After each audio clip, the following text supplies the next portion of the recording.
अमावस माता की कथा। एक गांव में सास और बहू अकेले रहती थी और उनका बेटा विदेश कमाने के लिए गया था।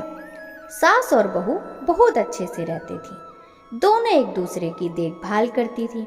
एक दिन बहू ने खाना नहीं खाया तो सास ने बहू से पूछा, बहू आज तुमने खाना क्यों नहीं खाया?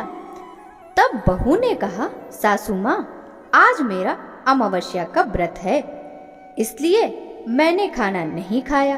तब सासू माँ ने कहा कि बहू ये व्रत क्या होता है और ये व्रत करने से क्या फल मिलता है, मुझे भी समझाओ। तब बहू ने कहा कि सासू माँ अमावस्या का व्रत करने से बहुत पुण्य मिलता है, घर में अन्न धन बना रहता है, सुख शांति रहती है तथा अटल सुहाग मिलता है और पुत्र प्राप्ति होती है। इस व्रत में प्रत्येक वर्ष अलग अलग खाना खाया जाता है और विष्णु भगवान के मंदिर में चढ़ावा चढ़ाया जाता है या फिर किसी ब्राह्मण को दान दिया जाता है। इस व्रत में पहले साल शक्कर, घी और चावल से बना खाना खाया जाता है। पहले साल व्रत पूर्ण होने के बाद 1.25 किलो चावल और 1 कटोरी घी तथा 1 कटोरी शक्कर का दान किसी ब्राह्मण को दिया जाता है।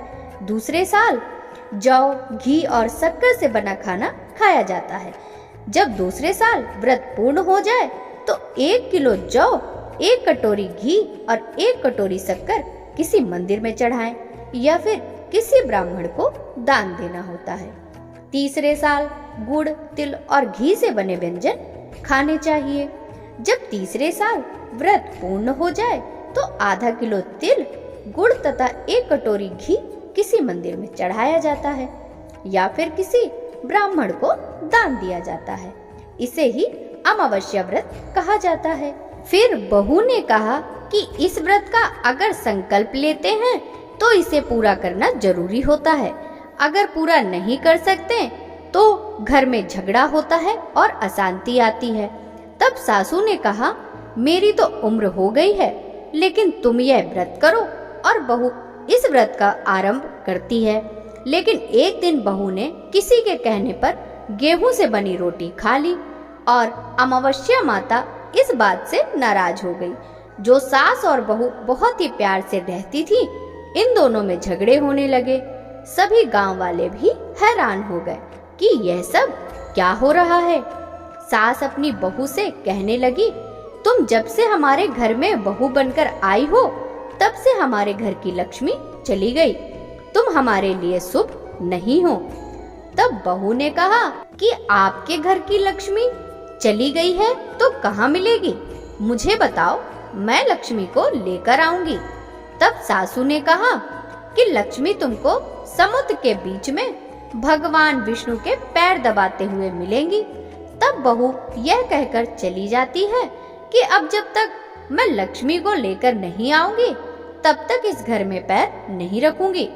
इतना कहकर बहू लक्ष्मी की खोज में निकल जाती है। जब बहू लक्ष्मी को खोजने के लिए निकलती है तब उसे बीच रास्ते में एक गाय माता मिलती हैं।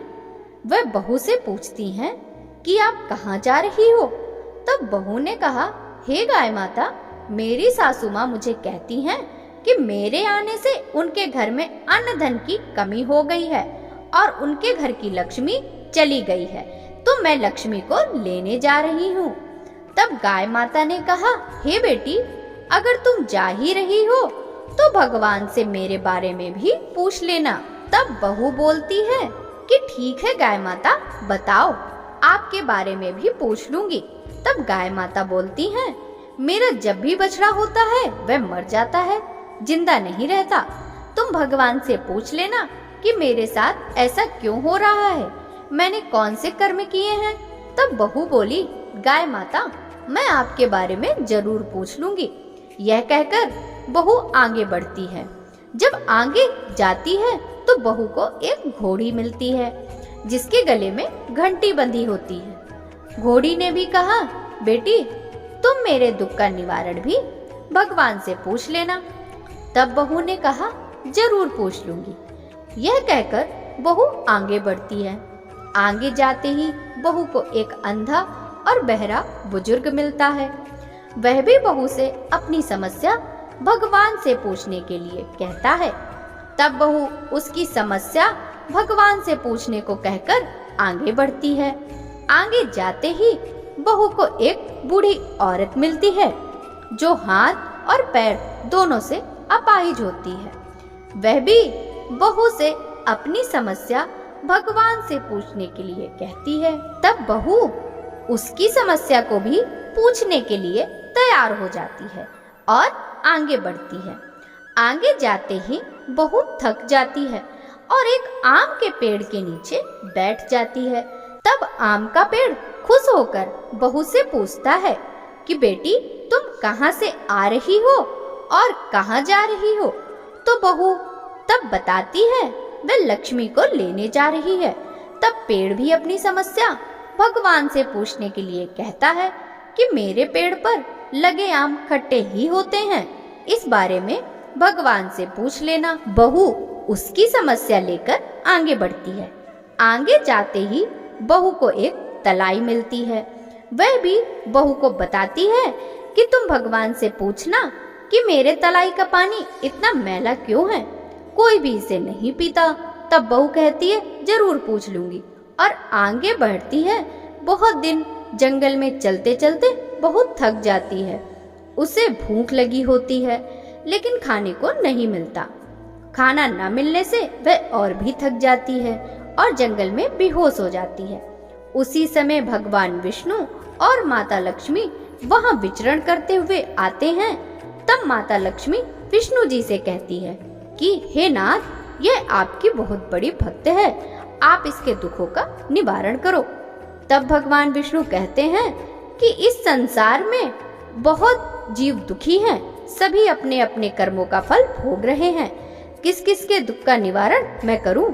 तब माता लक्ष्मी ने विष्णु से विनती की और कहा वह भूखी प्यासी है और इसे अगर ऐसे ही छोड़ दिया जाए तो जंगली जानवर उसे अपना शिकार बना देंगे। माता लक्ष्मी की यह बात सुनकर भगवान विष्णु एक साधु का वेश धारण करते हैं और बहू के पास जाते हैं और बहू को होश में लाते हैं। बहू के होश में आते ही साधु वेश में भगवान उससे पूछते हैं कि वह यहाँ क्यों आई है और कहाँ जा रही है। तब बहू पूरी बात बताती है। उसकी बात सुनकर भगवान विष्णु और माता लक्ष्मी प्रकट होते हैं। उनके साथ अमावस्या माता भी प्रकट होती हैं। बहू उनके चरणों में गिरकर वंदन करती हैं। अमावस्या माता बहू को कहती हैं कि बेटी तूने मेरे व्रत को खंडित किया, इसी की सजा मिली है तुम्हें, लेकिन अब मैं तुम्हें माफ करती हूँ और तुम घर को जाओ। तुम्हारा घर अन्न धन से संपन्न होगा, तुम्हारा घर सुंदर महल में बदल जाएगा और तुम्हारी सभी मनोकामना पूर्ण होगी। यह सब होने के पश्चात बहू रास्ते में जो भी मिला उन सभी के दुखों का निवारण करने के लिए विनती करती है। तब भगवान विष्णु बोलते हैं कि गाय ने कभी अपना दूध किसी को नहीं पिलाया, उस वजह से उसका बछड़ा जिंदा नहीं रहता। तुम उसका दूध पी लेना, जिससे उसके बछड़ा जिंदा रहने लगेंगे। घोड़ी पिछले जन्म की आटा पीसने वाली महिला थी। वह किसी को आटा पीस के नहीं देती थी, इसीलिए उसके गले में चक्की के पाट बंधे हुए हैं। तुम उसके पाट खोल देना, वह बिल्कुल ठीक हो जाएगी। बुजुर्ग कभी भगवान के मंदिर नहीं गया और ना ही उसने कभी भगवान के भजन सुने। तुम उसको मंदिर ले जाना और दर्शन करवा देना, वह भी ठीक हो जाएगा। बुजुर्ग महिला जो थी उसने कभी अपनी जवानी में दान पुण्य नहीं किया, इसलिए उसे यह सजा मिली है। तुम उससे दान करवा देना तो उसकी विकलांगता दूर हो जाएगी। उस आम के पेड़ ने कभी किसी बच्चे को आम नहीं खाने दिए, इसलिए उसके सभी आम खट्टे होते हैं। तुम उस पेड़ का आम खा लेना, फिर उस पेड़ पर मीठे आम आएंगे। तलाई का पानी पिछले जन्म में देवरानी जेठानी था। वह हमेशा झगड़ती रहती थी, इसलिए उसका पानी मैला है। तुम उसका पानी पी लेना, उसकी तलाई भी शुद्ध हो जाएगी। बहू ने भगवान विष्णु, माता लक्ष्मी और अमावस्या माता को नमन करके घर जाने के लिए निकलती है और रास्ते में जो मिला उन सभी की समस्या भगवान के कहे अनुसार दूर करती रही। सभी उसे आशीर्वाद देते रहे। घर जाते ही उसका घर एक सुंदर महल में परिवर्तित हो जाता है तथा घर में अन्न धन भरा मिलता है। अब बहू सासू से कहती है कि सासू माँ, आपने सच कहा था, मैं आपके लिए शुभ नहीं हूँ। मेरे जाने से ही आपके घर में लक्ष्मी आई है। अब आप यहाँ रहें, मैं मरने जा रही हूँ। तब सासू ने कहा कि बेटी, यह सब तुम्हारे अमावस्या व्रत का फल है जो हमें मिला है। तुम यहाँ पर ही रहो, कहीं नहीं जाओगी। और सास बहू खुशी खुशी रहने लगी। एक दिन उसका बेटा भी विदेश से लौट आया और घर में यह सब देखा। तब उसकी माँ ने सब बात उसे बताई। इस तरह वह लोग खुशी खुशी रहने लगे।